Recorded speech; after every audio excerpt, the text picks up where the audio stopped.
Well, on today's show, we have YouTube fame. I guess that's what you would call it. Leonardo Torres.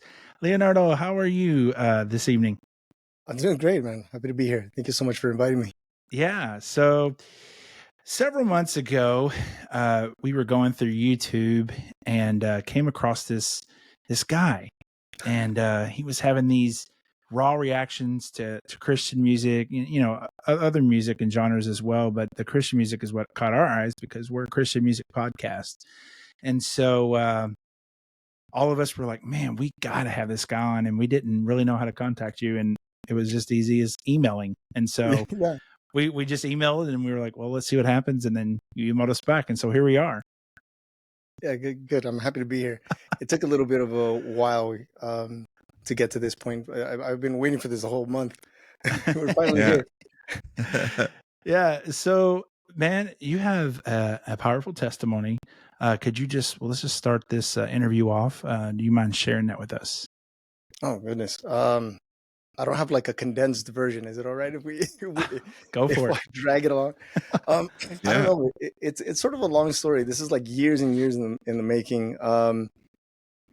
Many years ago, I was Catholic, and I used to play guitar at the church. And for some reason, shortly after my grandfather passed away, I had a lot of questions about what was going on, where he was, and whether or not we could pray for him, things like that. And I had an uncle who became a Jehovah's Witness, because he was married to someone who was a Jehovah's Witness, but he never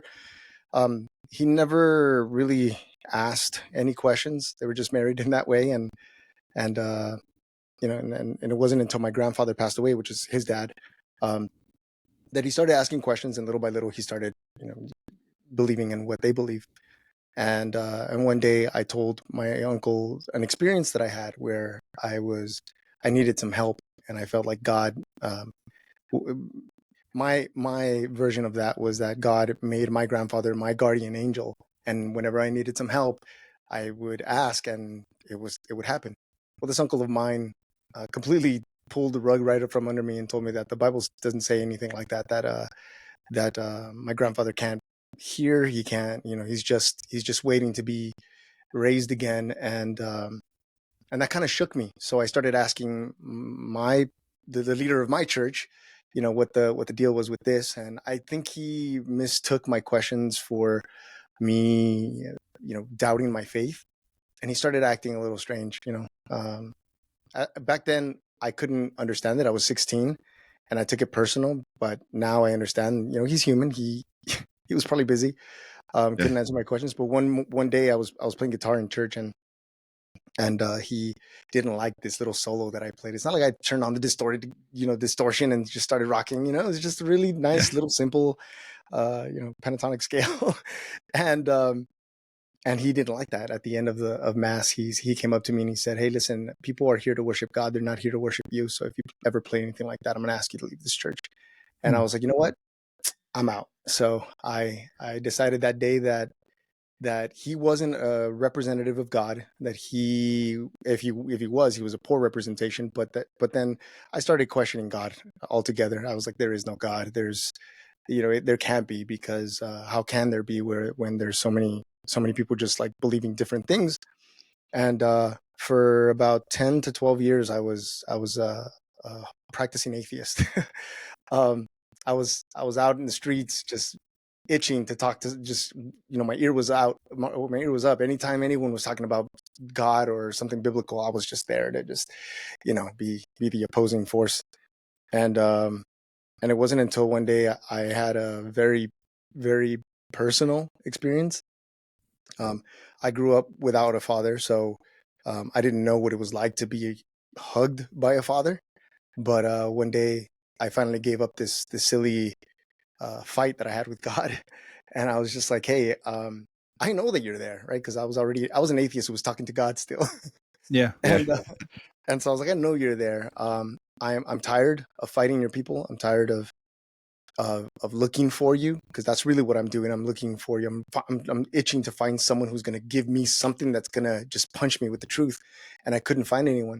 And I said, "I know you're here, so I'm here. I'm open. I'm open to have you be a part of my life. But don't send me another human being. Don't point me to a book. Don't point me to a church, a building. I don't want a building. I don't want a church. I don't want a book. I want you.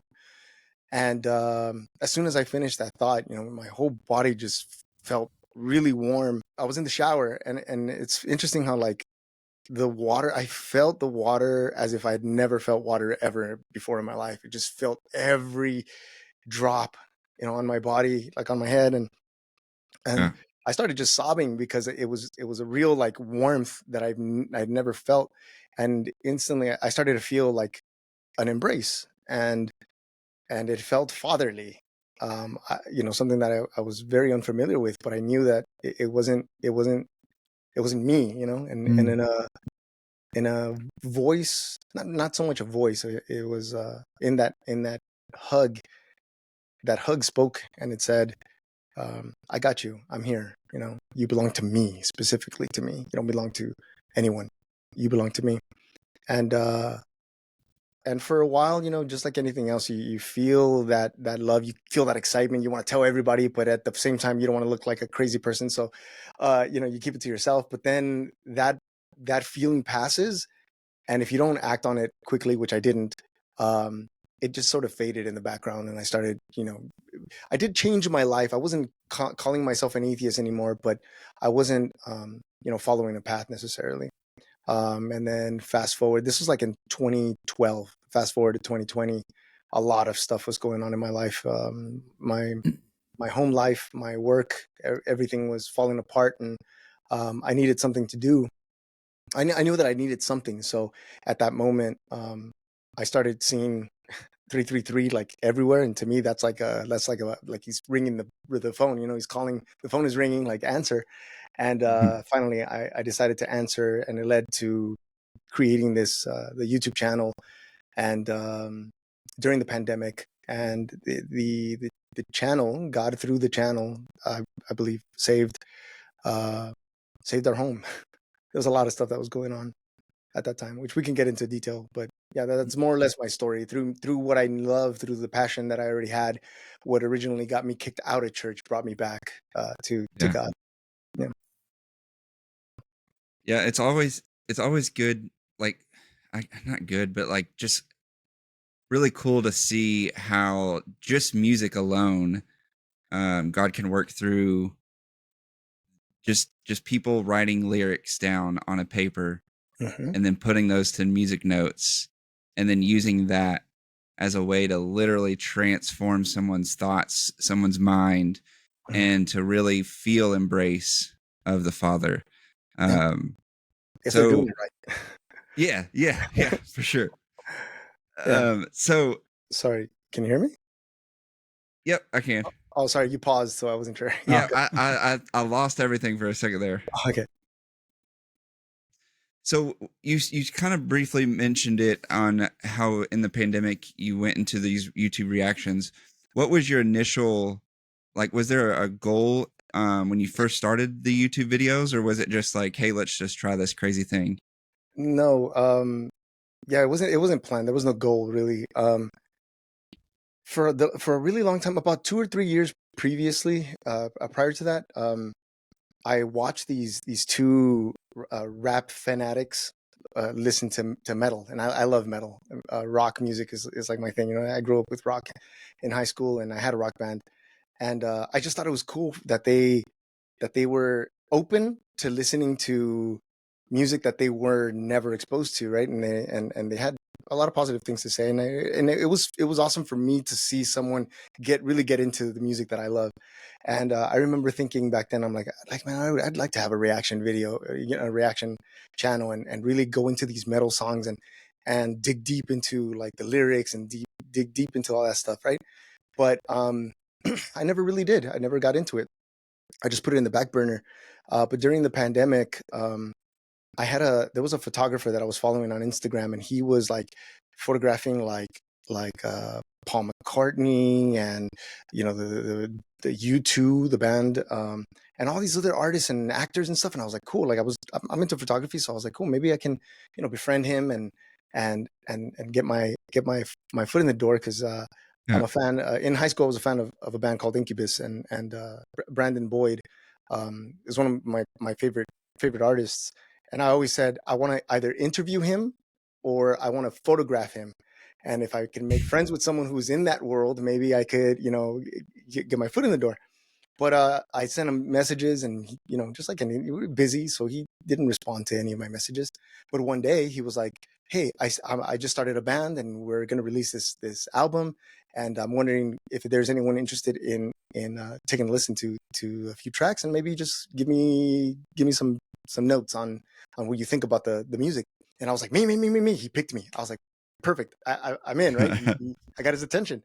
And then he sent me a link, and it was on SoundCloud. And on SoundCloud, you can leave like little notes. Mhm. And this was like in 2018, like the end of 2018. And he was like, I was like, I'm going to leave all these awesome notes. Man, I love the guitar in this part. I love the drums here. I love this transition. I probably would like less guitar here, and just left him like really detailed notes. And when I sent him the notes, he goes, "Bro, you are like, that was incredibly detailed, man." He goes, you should be like a music critic." And I was like, "Oh, cool, thanks." Right. And then that was the last I heard from him. Like, he never messaged me back. And I was like, and I was just like stuck in the back of my head. And again, another thing that I put in the back burner. But during 2020, I had two jobs. I was a marketing director of a restaurant, a Mexican food restaurant, and I was in charge of all their social media stuff. And Mhm. I was in a relationship that sort of went sour, and I had to move back to my mom's house. So my job was really far. I couldn't drive down to the office. Yeah. So they gave me less hours, and they were sending me projects and stuff like that. And then I also had another job with a dentist, editing some of his like videos, because he has an app. I'm not going to mention the name of the app because I don't want to give him that kind of I don't promote it without his permission. But yeah, I was doing like all his instructional videos. And I'm sorry, I'm taking the long road to explain, to tell you You're this. good. Yeah. But the same, I couldn't drive to LA, so he started giving me less projects, and I was struggling, and there was issues here with my stepfather, and my whole world was just starting to crumble. There, that this was like right before the pandemic. As soon Yeah. as the pandemic hit, I was driving out to see my girlfriend Erica, and and she's a Christian, so she was listening to music in the background, and and if we would like drive to dinner or something, she would play it in the background, and it was always just quiet in the background. And one day I remember hearing like a little melody, the Ocean's melody, and I was like, "Oh, that's interesting." And then I was like, "Wait a minute, no, it's Christian music." Yeah. You know? And then um, right when everything was just really intensifying, I just didn't know what to do, and I was sitting down in this room on the couch, just listening to another band that I love, Deftones. Well, it's Team Sleep, I think it's called. This other project band that he has, and I was really getting into the song, and then out of nowhere, I just felt like that warmth again, and I was like, "Okay, it's time to put the headphones down and go in and have that conversation." I was like, "Okay." Um, and then at that time, I wasn't really fully comfortable calling God God. I was calling him the Great Spirit, because he Mhm. is a spirit and he is great, right? Yeah. um, and so I was like, "Okay, GS, Great Spirit for short, uh, GS." I was like, "Okay, what's the next move? What do I do?" And he was like, I was like, "Well, what do you want to do?" I was like, "I don't know. I'd like to do something with music." And suddenly that idea of being a music critic came to mind. I was like, "Okay, be specific." And it's like, "Okay, I want to listen to music, and I want to inspire other musicians, and listen to their music, and see if I can contribute something to the music industry in that way, and just and maybe get paid to do it." And I was like, "Okay, well, you know how to edit videos. You're already a musician, so make a reaction channel." And I was like, "Reaction channel? But reacting to what?" And in that moment, Ocean started to play in my head, and I was like, "Christian music? Like, you want me to listen to Christian music? Me, the guy who doesn't even go to church? Like, you want me to listen to Christian music?" And it's like, "Yeah." And then I fought it as much as I could. I was like, "Nah, but I don't know. I don't have lighting." "Oh, well, you have Walmart's there. You can get you could get a little temporary light, and I was like, okay, but I don't know, I've never done a reaction video, so how am I gonna, you know what, you're a good editor, you'll figure it out. And it was like everything that I fought against, there was a rebuttal that was like just pushing me to do it, and I was like, okay, fine. So the next day I set up a light, I turned on Oceans for the first time, just wanting to listen to it, and I heard it all the way through. You can hear the awkwardness in my voice. You can hear like the uncomfortable of like, oh, is this thing gonna convert me, or what's it gonna do? Yeah. And and no, it was actually surprisingly better, a lot better than I thought it was gonna be. And then from there, another song was suggested, and then another, and then another, and then another, until eventually we got to that one song that just changed the channel completely, followed by a series of other things that fixed the issues that we were having here at home. And yeah, God saved another atheist or another non-Christian. Yeah. Leonardo, two songs that, man, we've watched. Well, one in particular we've watched several times, and whenever I get a chance, I like to show other people your reaction. And in this other song by the same artist, you reacted to it not too long ago, but Corey Asbury's "Reckless Love." Your reaction is just like, wow, and you were crying in it, and I'm like, find myself crying in it. And then our friends up in Indiana, we around Christmas, we have Christmas with them every year, and they were telling me, have you ever seen this guy Leonardo? He yes, I've seen him. And then they showed me the Reckless Love, and then here I am again on Christmas just crying, and then I was like, you all have to see his Kind reaction, it's amazing. And we watched that, Corey Asbury's Kind. Yeah. And so, man, those two songs, your reactions to those, and the reason, and your in-depth commentary on these songs is so beautiful. Thank you. Yeah, Reckless Love has been like the biggest song on the channel, and also the most, the one that I defend the most, because I've gotten a lot of comments of people who just don't understand it, and I defend it so much because of the backstory too, not just of the song, of the reaction, but the way that Corey stepped up for someone who he didn't have to.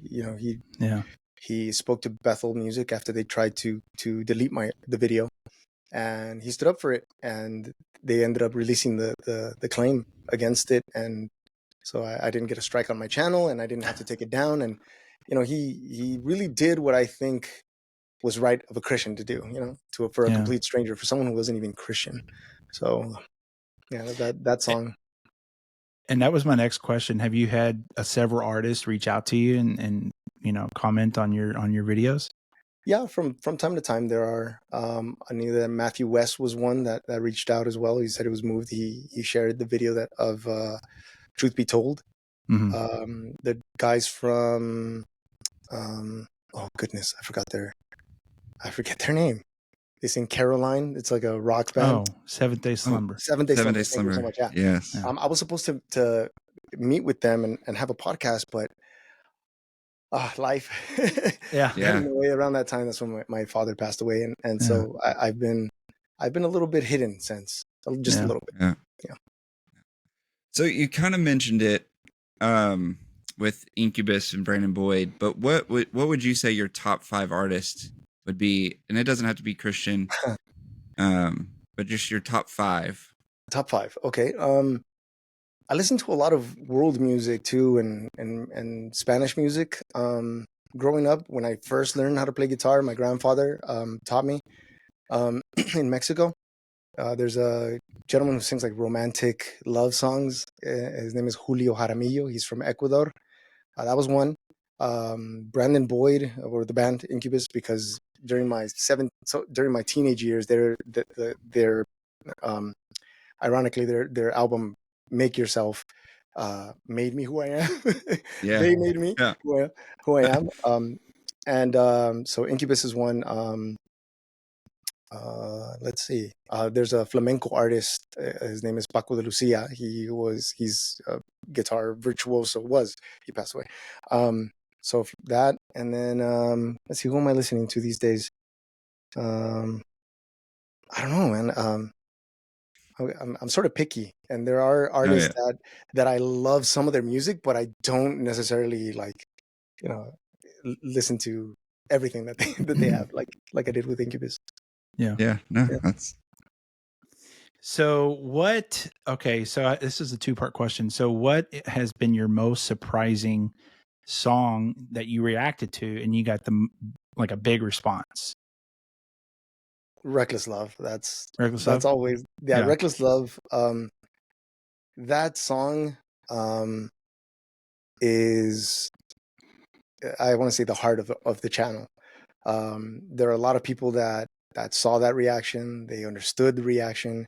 The timing of that song was perfect. It was just, people at home during the pandemic, helpless. Some of them lost their jobs. Others, lost a lot of family members. And I think just at the time of that song, it spoke to a lot of people. At least it spoke to me in a way that I think is different from what I've seen or heard, read in the comments, and then also seen other people reaction. Because after that, I started to see what other people thought about it. Because I love, after I react to a song, if I really love the song, I'll go and I'll see other reactors to see how it affected them. But during that time, my stepfather was very problematic. He was violent, and he was just it was like a disaster just waiting to happen. I don't want to use certain words because YouTube flags certain words, but it was like that was ready to, Yeah. And so at the time, I felt like I was in a place in my life that God couldn't reach. I was in a place where I had just gone so far down and up a mountain that was way really high, down, past a bunch of walls that were impenetrable. And then along comes this song, and it's like, there's no wall you won't break down, no mountain you won't climb up, just like coming after me. And and then in his description of God's love being reckless, I totally understood that. And it's surprising to me that so many people just don't get that, because they hear the word reckless and they hear the human, our human definition of it. And yes, we do things recklessly, because when we go for something that we want, we do it selfishly. We go after it recklessly. We don't care about how it's going to affect others. We don't care about the consequences it's going to have against others. But when God moves, he moves in a different spirit. I feel like if he goes after something, he doesn't care what consequences it has on him. He doesn't think twice about how it's going to affect him. He just goes for it. And I understood that. I'm like, okay, yeah, I see that. And I was in tears, mainly because I understood that love. I felt that love in that moment. And then the question arose, why can't we love in this way? And the answer that I got the most from people is that, okay, so we're sinners, and we're stained, and we're dirty, or all these things. And really my question was, why won't we? If we're Christian, if we follow the someone who loved perfectly, and we use him as an example, and we have writings that show us how he did it, and how he behaved in this world, why won't we emulate that? Why won't we copy that? Why won't we spend more time asking the question, how can I be more like that? Less like me, more like that. And well, some people, they just I don't know, they feel stuck in the sin. They feel stuck in their action, and it's like, you've been forgiven for that. That's already in the past. Like, stop making that your home. Stop living there. Move forward. And I try to use that song to encourage some people. Every once in a while, I'll go in there in the comments, and I'll encourage people who are feeling down, and then I'll try my best to show people, hey, it's not a bad word, reckless. It's not saying that God is reckless in the way that a human is reckless.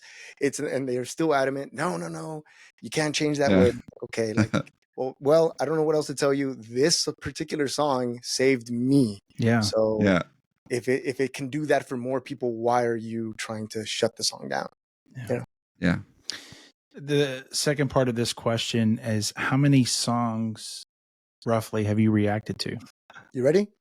Yeah. The last time I did like a video count, it was well over 600. Okay. Oh, Well over And 600 songs. there's thousands and thousands of Christian songs. So you got a nice wow until you're completed. Yeah. And there's more coming out every day. All the time. all right. So this next segment, we do with all of our first time guests. It is our favorite things. So we're going to name a category, and you will just say what your favorite thing is in that category. I will name a cat. You will name a category? Mhm. We will name a category. Okay. Yeah. Oh, okay. Yeah. The first one is what is your favorite food? Tacos. All right. The easy one. That echoes all over my channel. Tacos and burritos. All right. What is your favorite movie? The Fountain Okay. by Darren Aronofsky. Do you have a show that you like to binge? Ooh. Show that I like to binge. What did I watch recently? I don't have a show that I like to binge. I watch it once and then that's it. For the most part. But shows that I would watch again. We watched like this mini series, Leave the World Behind with Julia Roberts, I think it was. Yes. I want to see that again.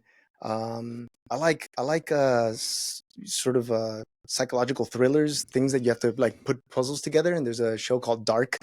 Oh yeah. Yeah, that was a good one. I didn't finish season 2, but that's something that I've been meaning to get back into.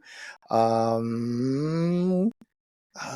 I don't know. Isn't that the one that's like in German, Yeah. but it's got English subtitles? Yeah. It gets weird. It gets weird. It gets twisty. It You gets gotta pay weird. attention. You can't be like on Facebook and Instagram. Oh, yeah. Or Instagram if you're in the younger crowd. You Yeah. can't be on TikTok and watching that in the background. You'll miss a lot. MySpace. Yeah, MySpace. Yeah, bro. All right, so let's go to favorite ice cream flavor. In its raw form, probably like the rainbow sherbet. Rainbow sherbet. Yes. Yeah. But if it's in shake form, it's the cookies and cream. Do you have a favorite podcast that you listen to? Yeah, there's Ryan Holiday, The Daily Stoic. He's got a lot of like quotes by Marcus Aurelius, things to help keep you straight. Yeah. All right, and we know this can change, but do you have a favorite Bible verse? A favorite Bible verse? Yes. I don't have it memorized as well as many people. I wish I could be like, oh yeah, it's verse this, and this book, this chapter. But I love as I said, that John 17, the whole prayer that Jesus gives. But one of my favorite, and I don't know the actual chapter or whatever. Love your neighbor as yourself, or what is it? Love others as I have loved you. Because that makes you think. Because it makes me think. It makes me like, okay, how am I loving others? How does God love me? And so I'm constantly, how does He love me? And how do I love others? And how can I bridge that gap? Yeah. Leonardo, what do you have coming up, and how can our listeners keep up with you? Well, if you want to keep up with me, you'd have to just go straight to the channel, Leonardo Torres Music. I'm posting things on there.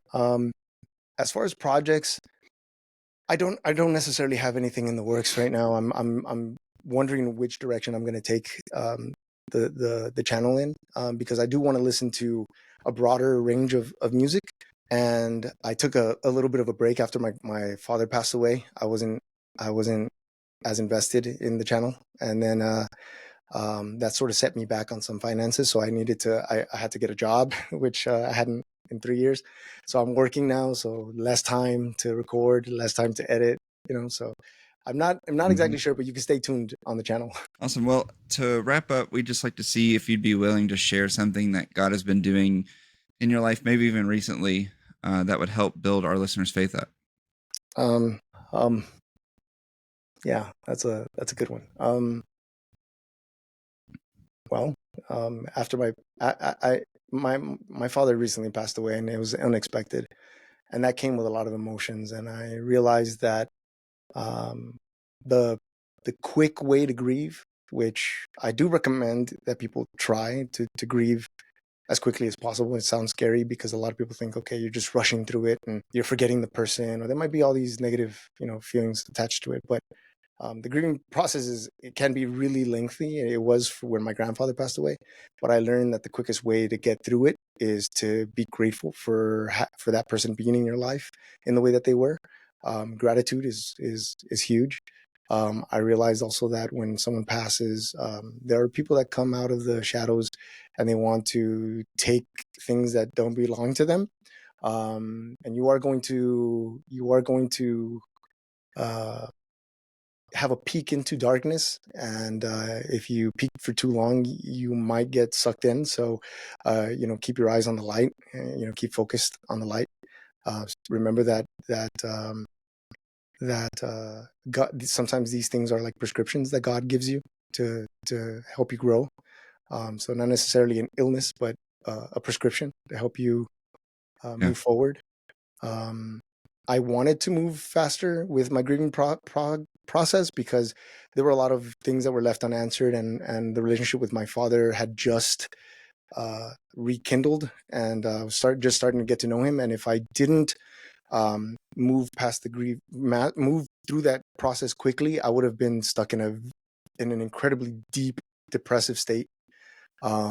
And I just kept reminding myself that I wasn't walking it alone, even though it did feel alone, even though people, try to help you feel better, or they'll try to tell you, like, oh, he was a great man, or he was this. Like, none of that really hits you. It is a path, it is a road you have to go down yourself. But if you remember that you don't necessarily go through it alone, you go through it with God. If you trust God, um, I think of things in terms of doors. So I always say God will open another door. There are doors that God opens and gives you the option. We can go down this road and you can feel what you're feeling, or we can go down this road. We can explore the feelings that you're feeling, understand the feelings, and then have something beautiful left over in the end. And that's where I've been in the last couple of months since July.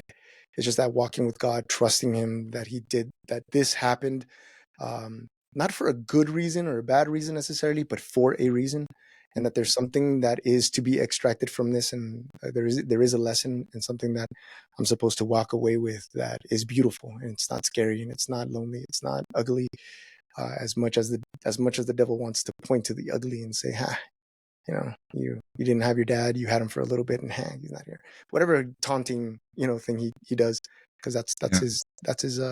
that's his nature. His nature is to try to destroy what good has been built, and I didn't want him to snatch that from me. Even though my relationship was short with my dad, I wanted to keep it. It was mine to keep. It was not his to take, and I walked with God through it. I'm walking with God through it. Yeah. Still. Well, Leonardo. thanks for being vulnerable and opening up and just telling it like it is. I know that even with your reactions on YouTube, a lot of, especially this next generation, I feel like I've been in youth and different things like that, and they are the ones to know fakeness before anybody else. Like they can see it from a mile ahead. Hmm. And just being vulnerable and being open and being just yourself really does open doors for God to move and use you to help others have their lives completely changed around. Yeah. So just keep pushing forward because you're doing it. Thank you. I appreciate that. I appreciate it.